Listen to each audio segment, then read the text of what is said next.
just did a burnout.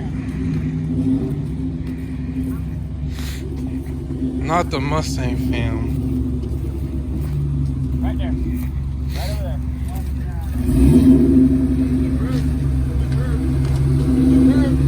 Oh.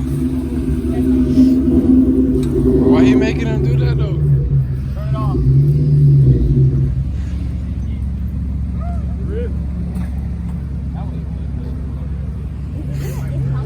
Hey, Aisha, save the hair.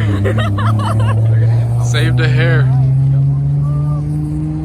I'm watching them. Yep, that's why. That's why, bro. It's not the driver, it's the guy in the back. Shit.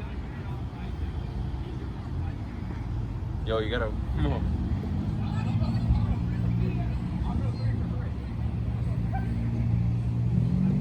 Holy crap.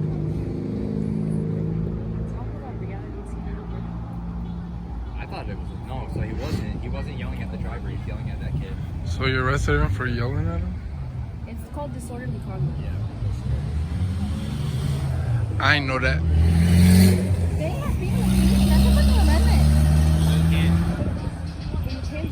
Okay, yes, you have freedom of speech, but the consequences that follow what you say. I'm pretty sure as long as you don't threaten somebody, you can say whatever the fuck you want. Yeah, maybe he threatened. Stop, you're disturbing it. You're not the driver, you're not supposed to tell it. Yeah. Oh yeah. Bro, he's going into the. What's that called? He's going into he's the. interfering with think of it too. Police investigation. Investigation, yeah. That's what it is. Damn, bro, look at that S2K. Yo, record that.